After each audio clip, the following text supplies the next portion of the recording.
In the unending silence between the stars, a vessel of impossible scale drifted across the void. The HMS Invictus, humanity's first Titan-class warship, stretched nearly 10 kilometers from bow to stern. Its black armor shimmered faintly against distant starlight, a silent monolith built not just for war but for deterrence. Every meter of its hull carried scars of past simulations and the promise of unmatched firepower. Within its colossal frame pulsed the lifeblood of human ingenuity. Reactors, railguns, and fusion drives that could level continents if unleashed. Humanity had long dreamed of peace among the stars, but it learned that peace often demanded strength. The Invictus was a message to the cosmos, an unspoken declaration that humanity had outgrown its fragility. It was not born for conquest but for survival. Yet on this day the stars themselves seemed to tremble as something unknown approached. The Invictus drifted near the edge of the Helios expanse, an uncharted region filled with nebular clouds that shimmered in crimson hues. The crew was at routine alert, their sensors sweeping the expanse for anomalies. Then without warning the void rippled. A shimmer of light distorted the emptiness, followed by a surge of energy unlike anything recorded before. The tactical deck erupted in alerts. An unknown vessel had appeared from a spatial fold, sleek, curved, and gleaming with luminescent patterns that pulsed like living veins. Commander Alaric, standing on the observation platform, watched in silent awe. The alien ship was elegant, almost organic in design, with its hull bending like liquid metal. It emitted no recognizable signal, no radio communication, only a steady pulse across multiple frequencies, as though it was probing, listening, perhaps speaking in a language beyond human comprehension. "Open a broad-spectrum hail," Alaric ordered. His voice carried calm authority. Humanity had prepared for this moment for generations, the day another intelligence would emerge from the dark. Let's make history, not war. The communication arrays transmitted every known protocol of peaceful contact, encoded in mathematics, harmonic resonance, and visual data. For several minutes there was only silence. Then the alien vessel responded, but not with words. Instead, a beam of iridescent energy lanced out, scanning across the Invictus. Alaric stiffened. The scan was invasive, mapping every layer of the warship's systems. "Defensive barriers holding," reported Lieutenant Mara, "but the scan is intensifying." Alaric's eyes narrowed. "Cease transmission. Arm defensive systems, but do not fire." The Invictus shifted, its armor plates glowing faintly as shield generators came online. The energy field shimmered across the hull like liquid gold. Then suddenly the alien ship unleashed another pulse, this time directed at the Invictus's main reactor. The control deck trembled as energy spikes surged through the conduits. The alien scan had turned into something more forceful, almost aggressive. On Earth, humanity's diplomats had always hoped that their first contact would be peaceful, that reason and curiosity would bridge the gulf of stars. But here at the edge of the known galaxy, reason was being tested against survival. Alaric knew he stood on the knife's edge of history. "Signal not recognized," said Mara.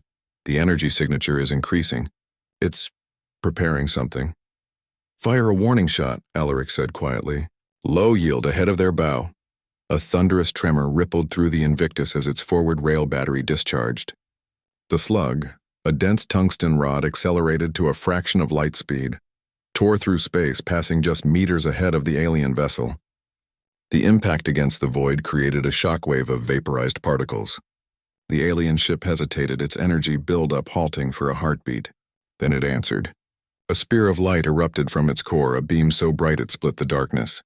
The Invictus's shields flared under the impact, their layers bending and fracturing under the unknown energy. The hull groaned like a beast under strain. The alien strike ceased after seconds, but the message was clear. These visitors were not intimidated. "Shields at 70%, said Mara. "No hull breach." Alaric's hands gripped the rail. His mind raced. He could escalate or he could retreat. But retreat meant surrendering humanity's first impression to fear. He would not allow that. "Ready the Titan Lance." The order sent ripples across the command deck. The Titan Lance was humanity's greatest weapon, a directed energy cannon that drew from the Invictus's primary fusion core. Its power could vaporize fleets. It had never been fired in real combat. Alaric hesitated for a single breath, then gave the command. Outside, the black hull of the Invictus began to glow from within. Light bled from its seams as capacitors charged. A low hum filled the void, rising in frequency until it resonated through every sensor array within 1,000 kilometers. Then a beam of pure light erupted from the Invictus, piercing the darkness and striking the alien ship dead center. The energy rippled outward, scattering fragments of the alien's luminous armor into the void. For a moment, the alien vessel drifted in silence. Then its form began to change, segments of its hull rearranged, glowing brighter. The alien ship was healing. Its structure seemed to reassemble itself, weaving energy into matter. The Invictus's sensors could barely interpret the process. It was beyond known physics. The alien ship then emitted a pulse that rippled through the Invictus's systems, shutting down several secondary circuits.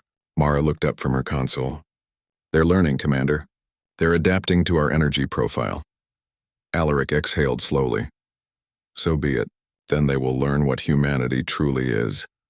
The Invictus's drones deployed from hidden bays, hundreds of automated craft armed with plasma lances and particle disruptors. They formed a perimeter circling like a metallic storm. The alien vessel responded in kind, releasing smaller orbs of light that darted like fireflies. What followed was a ballet of destruction. The void ignited with energy trails, explosions, and electromagnetic storms. Each side tested the other, probing defenses and tactics. The alien constructs moved with organic fluidity, while human drones operated with mechanical precision. As the battle escalated, fragments of data streamed across the Invictus's displays. The alien communications began to take form, translating through pattern recognition. Words, no, concepts emerged, not in sound but in thought. A synthetic voice finally resonated through the bridge. "Why do you strike the children of the radiant path?" The voice was calm, distant, filled with an otherworldly harmony. Alaric stepped forward. "We did not strike first. We defended our vessel." "Identify yourself." "You emit violence as greeting," the voice replied. "We sought to measure your intent." "You answer with thunder." "We answer with survival," Alaric said. "Humanity does not kneel to power, nor yield to threats." The alien's light shimmered across the void, then pulsed again. "Your kind rises fast. The stars remember none who ascended so violently. You walk the path of extinction." Alaric's jaw tightened. "Then you'll remember us before we fall." The communication ended abruptly. The alien vessel unleashed a surge of power that bent the very fabric of space. The Invictus's gravity wells strained, its inertial dampeners screaming under the stress. The alien ship was preparing a spatial distortion, a weapon that could tear the warship apart atom by atom. Alaric's mind raced through possibilities.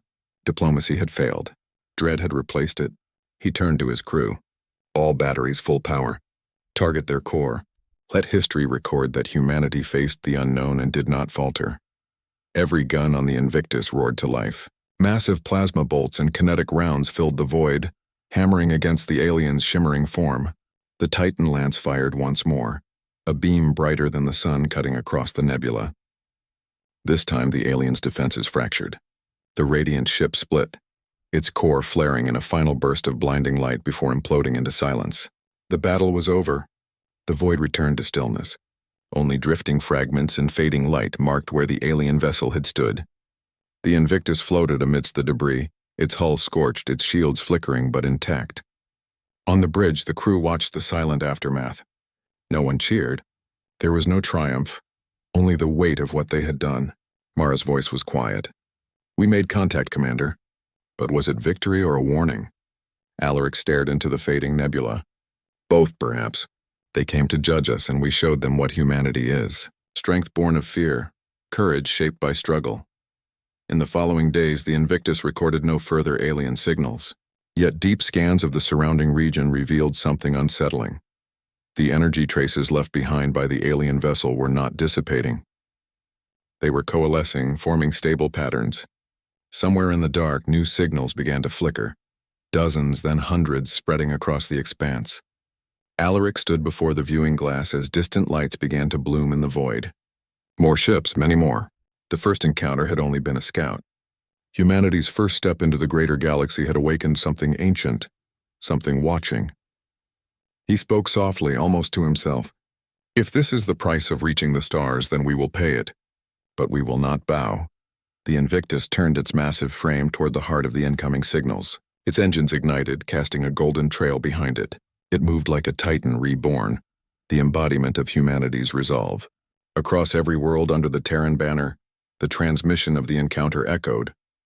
A single image of the alien fleet and the Invictu,